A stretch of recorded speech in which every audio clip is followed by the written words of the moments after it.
Hello friends, स्वागत है आप सभी का आपके अपने यूट्यूब चैनल गहरा अकेडमी में। दोस्तों, आज के इस वीडियो में हम लोग देखने वाले हैं जीके जीएस का टॉप 50 ऐसे प्रश्नों के बारे में जो आपके आने वाले आगामी सभी परीक्षाओं के लिए काफ़ी हेल्पफुल होंगे। तो दोस्तों, आप लोग इस वीडियो को शुरू से अंत तक जरूर देखिएगा। तो चलिए दोस्तों, शुरू करते हैं। प्रश्न नंबर पहला में लिखा गया है, अकबर का जन्म कब हुआ था। अकबर का जन्म कब हुआ था आप सभी को बताना है। अकबर का जन्म 15 अक्टूबर 1542 ईस्वी को हुआ था। इस प्रश्न का राइट आंसर ऑप्शन ए रहेगा, आप लोग याद रखिए। अगला प्रश्न देखिए, प्रश्न नंबर 2 में लिखा गया है, सर्वाधिक अम्लीय वर्षा किस देश में होती है। सबसे ज्यादा अम्लीय वर्षा नॉर्वे देश में होती है। इस प्रश्न का राइट आंसर ऑप्शन सी रहेगा। प्रश्न नंबर 3 में लिखा गया है, लूनी नदी पर स्थित जोआई बांध किस राज्य में स्थित है। इस वीडियो में सभी प्रश्न काफ़ी इंपॉर्टेंट है। आप लोग वीडियो के अंत तक बने रहिएगा ताकि आपका एक भी सवाल छूट ना पाए। हो सके तो आप लोग इस वीडियो को अपने अपने दोस्तों के पास भी शेयर कीजिएगा, व्हाट्सएप, फेसबुक, इंस्टाग्राम इत्यादि पर। लूनी नदी पर स्थित जोआई बांध राजस्थान राज्य में स्थित है, आप लोग याद रखिएगा। इस प्रश्न का राइट आंसर ऑप्शन बी होगा। लूनी नदी की कुल लंबाई की बात करें तो इसकी कुल लंबाई 495 किलोमीटर है। आप लोग इसे भी ध्यान में रखिएगा। अगला प्रश्न देखिए, भारतीय जागृति का जनक किसे कहा जाता है। भारतीय जागृति का जनक किसे कहा जाता है, आप सभी को बताना है। भारतीय जागृति का जनक राजा राम मोहन राय जी को कहा जाता है। इस प्रश्न का राइट आंसर ऑप्शन डी होगा। भारत सेवक समाज की स्थापना किसने की थी। भारतीय सेवक समाज की स्थापना किसने की थी, आप सभी को बताना है। भारतीय सेवक समाज की स्थापना गोपाल कृष्ण गोखले जी ने किए थे। इस प्रश्न का राइट आंसर ऑप्शन बी रहेगा। जम्मू कश्मीर में उरी बांध किस नदी पर स्थित है। जम्मू कश्मीर में उरी बांध किस नदी पर स्थित है, आप सभी को बताना है। जम्मू कश्मीर में उरी बांध झेलम नदी पर स्थित है। इस प्रश्न का राइट आंसर ऑप्शन डी होगा। झेलम नदी की कुल लंबाई की बात करें तो इसकी कुल लंबाई 725 किलोमीटर है। इस प्रश्न का राइट आंसर ऑप्शन डी होगा। जहां कानून नहीं वहां स्वतंत्रता नहीं किसने कहा था। काफी इंपॉर्टेंट प्रश्न है, आप लोग ध्यान दीजिए। जहां कानून नहीं वहां स्वतंत्रता नहीं किसने कहा था, तो आप लोग याद रखिए, जॉन लॉक ने कहा था। जहां कानून नहीं वहां स्वतंत्रता नहीं। जॉन लॉक इंग्लैंड के रहने वाले थे। ऑप्शन डी इस प्रश्न का राइट आंसर होगा। कावेरी नदी का उद्गम कहाँ से होता है। कावेरी नदी की कुल लंबाई की बात करें तो इसकी कुल लंबाई 760 किलोमीटर है। आप लोग याद रखिएगा, कावेरी नदी का उद्गम कहाँ से होता है, आप सभी को बताना है। कावेरी नदी का उद्गम ब्रह्मगिरी पहाड़ियां से होती है। इस प्रश्न का राइट आंसर ऑप्शन सी रहेगा। 760 किलोमीटर लंबी कावेरी नदी है, इसे भी आप लोग याद रखिए। निम्नलिखित में कौन सा स्थान जैन धर्म से संबंधित है। इनमें से कौन सा स्थान जैन धर्म से संबंधित है, आप सभी को बताना है। रत्नगिरी जैन धर्म से संबंधित है। इस प्रश्न का राइट आंसर ऑप्शन डी रहेगा। कृष्णा नदी का उद्गम स्थान कहाँ है, आप सभी को बताना है। कृष्णा नदी का उद्गम स्थान कहाँ है, या कृष्णा नदी कहाँ से निकलती है। कृष्णा नदी का उद्गम स्थान आप लोग याद रखिएगा, महाबलेश्वर है। यानी कि कृष्णा नदी महाबलेश्वर से निकलती है। इस प्रश्न का राइट आंसर ऑप्शन ए रहेगा। कृष्णा नदी की कुल लंबाई की बात करें तो इसकी कुल लंबाई 1400 किलोमीटर है। इस प्रश्न का राइट आंसर ऑप्शन ए रहेगा, आप लोग याद रखिए। प्रश्न नंबर 11 में लिखा गया है, नासिक किस नदी के किनारे स्थित है। आप सभी को बताना है, नासिक शहर किस नदी के किनारे बसा हुआ है। नासिक शहर गोदावरी नदी के किनारे बसा हुआ है। इस प्रश्न का राइट आंसर ऑप्शन बी रहेगा। गोदावरी नदी की कुल लंबाई की बात करें तो इसकी कुल लंबाई 1465 किलोमीटर है। इस प्रश्न का राइट आंसर ऑप्शन बी रहेगा। किस नदी को दक्षिण भारत की गंगा कहा जाता है। किस नदी को दक्षिण भारत की गंगा कहा जाता है, आप सभी को बताना है। गोदावरी नदी को दक्षिण भारत की गंगा कहा जाता है। इस प्रश्न का राइट आंसर ऑप्शन सी रहेगा। प्रश्न नंबर 13 में लिखा गया है नदियों का देश किस देश को कहा जाता है। नदियों का देश बांग्लादेश को कहा जाता है। इस प्रश्न का राइट आंसर ऑप्शन ए रहेगा। दोस्तों अभी तक इस वीडियो में एक लाइक नहीं किए हैं तो एक लाइक कर दीजिएगा और अपने अपने दोस्तों के पास भी शेयर कीजिए। तो अगला प्रश्न देखिए, अमीबा में कुल कितने कोशिका होते हैं। अमीबा में कुल कितने कोशिका होते हैं। तो अमीबा में कुल 1 सेल होते हैं। इस प्रश्न का राइट आंसर ऑप्शन ए रहेगा। बांग्लादेश की राजधानी कहाँ है। बांग्लादेश की राजधानी कहाँ है आप सभी को बताना है। बांग्लादेश की राजधानी ढाका है। इस प्रश्न का राइट आंसर ऑप्शन डी रहेगा। नागालैंड की मुख्य भाषा कौन सी है। नागालैंड की मुख्य भाषा कौन सी है आप सभी को बताना है। नागालैंड की मुख्य भाषा अंग्रेजी भाषा है। इस प्रश्न का राइट आंसर ऑप्शन बी रहेगा। प्रश्न नंबर 17 में लिखा गया है कौन सा राज्य भारत के सबसे पूर्वी भाग पर स्थित है। आप सभी को बताना है भारत के सबसे पूर्वी भाग पर स्थित कौन सा राज्य है। अरुणाचल प्रदेश राज्य भारत के सबसे पूर्वी भाग पर स्थित है। इस प्रश्न का राइट आंसर ऑप्शन सी रहेगा, अरुणाचल प्रदेश।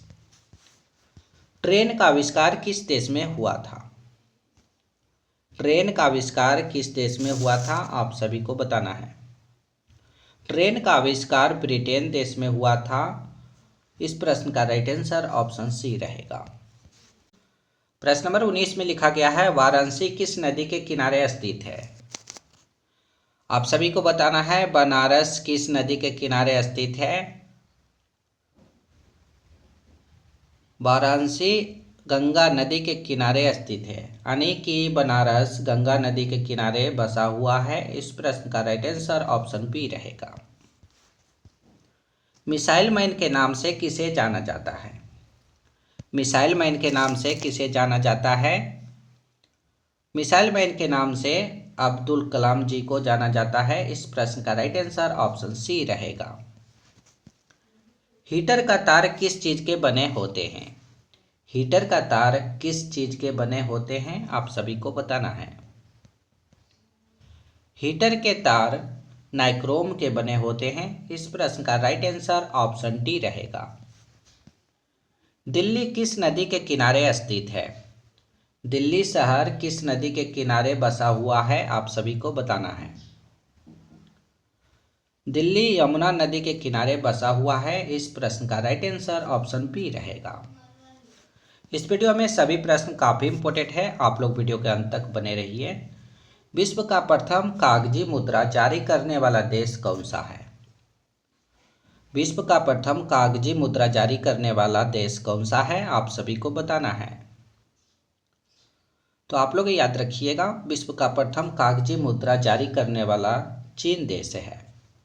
इस प्रश्न का राइट आंसर ऑप्शन सी रहेगा। अगला प्रश्न देखिए, गांधी इरविन समझौता किस वर्ष हुआ था। गांधी इरविन समझौता किस वर्ष हुआ था आप सभी को बताना है।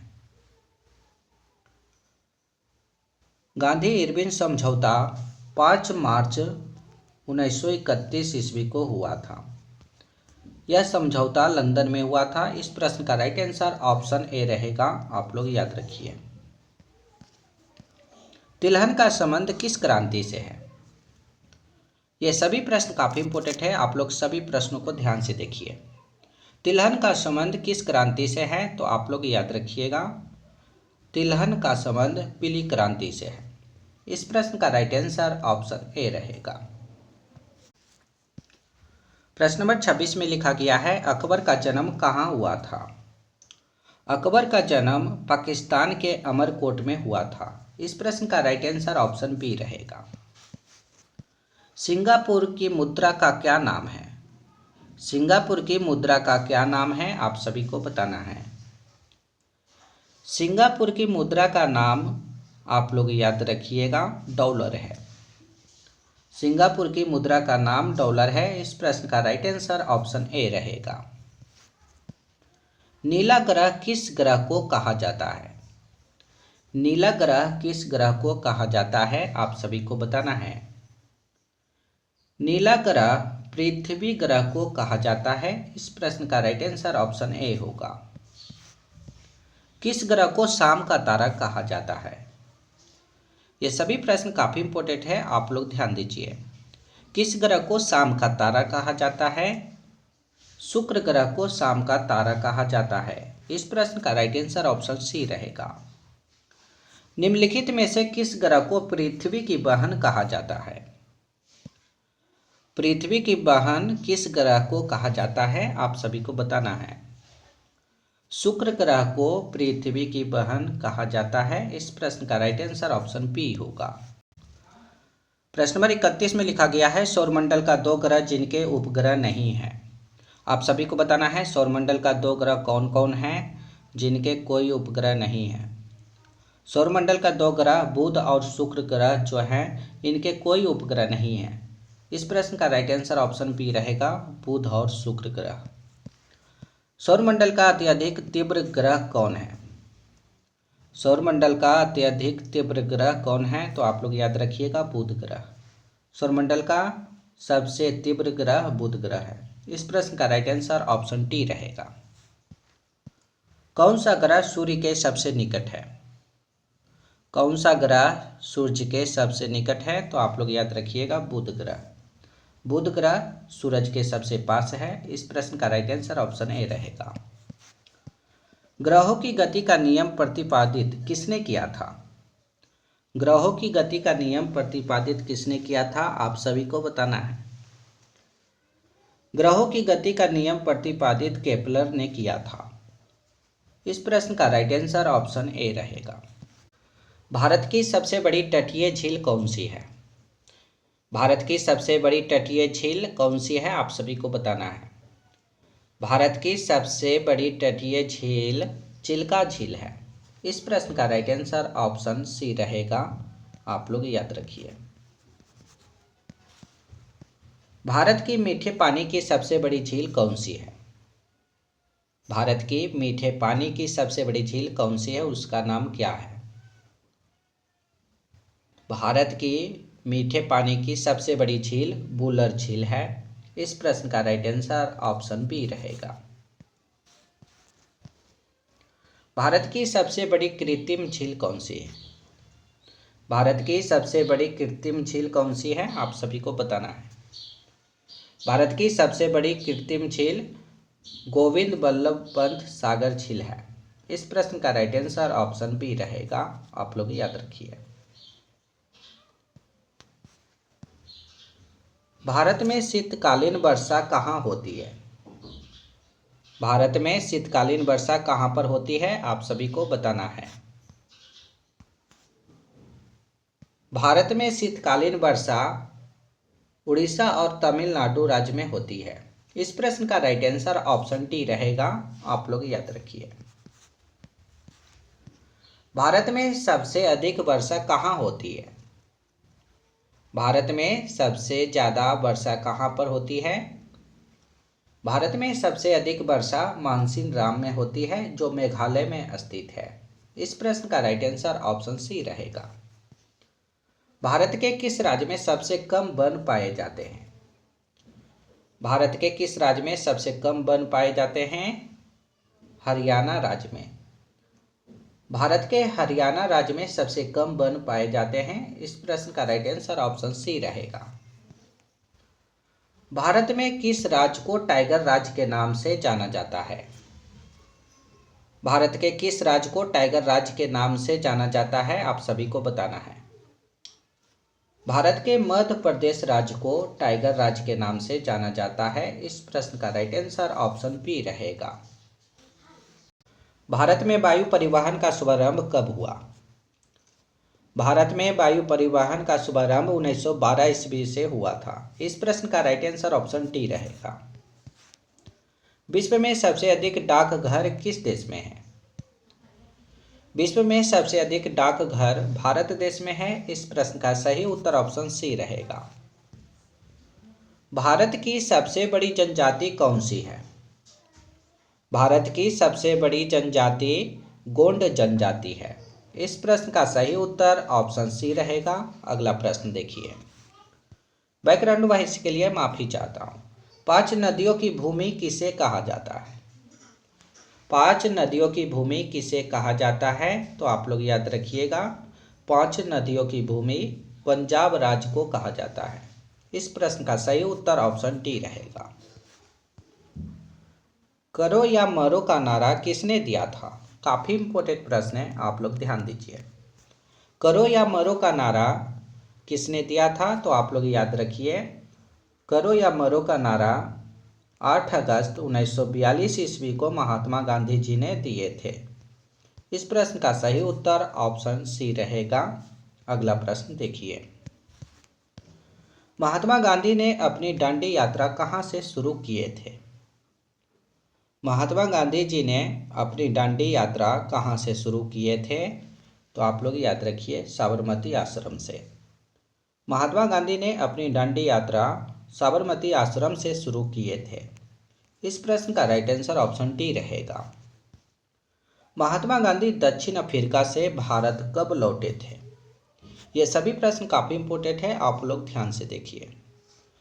महात्मा गांधी दक्षिण अफ्रीका से भारत 1915 ईस्वी में लौटे थे। इस प्रश्न का सही उत्तर ऑप्शन बी रहेगा। गांधी जी दक्षिण अफ्रीका में कितने वर्ष रहे थे? गांधी जी दक्षिण अफ्रीका में 21 वर्ष रहे थे।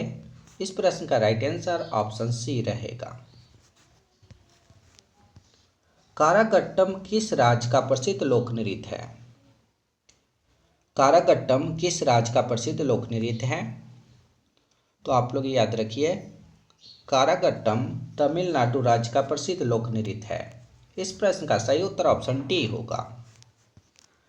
इस वीडियो का अंतिम प्रश्न है दोस्तों, आप लोग ध्यान दीजिए। छपेली किस राज्य का प्रसिद्ध लोक नृत्य है? छपेली किस राज्य का प्रसिद्ध लोक नृत्य है? तो आप लोग याद रखिए, छपेली हिमाचल प्रदेश राज्य का प्रसिद्ध लोक नृत्य है। इस प्रश्न का सही उत्तर ऑप्शन डी रहेगा।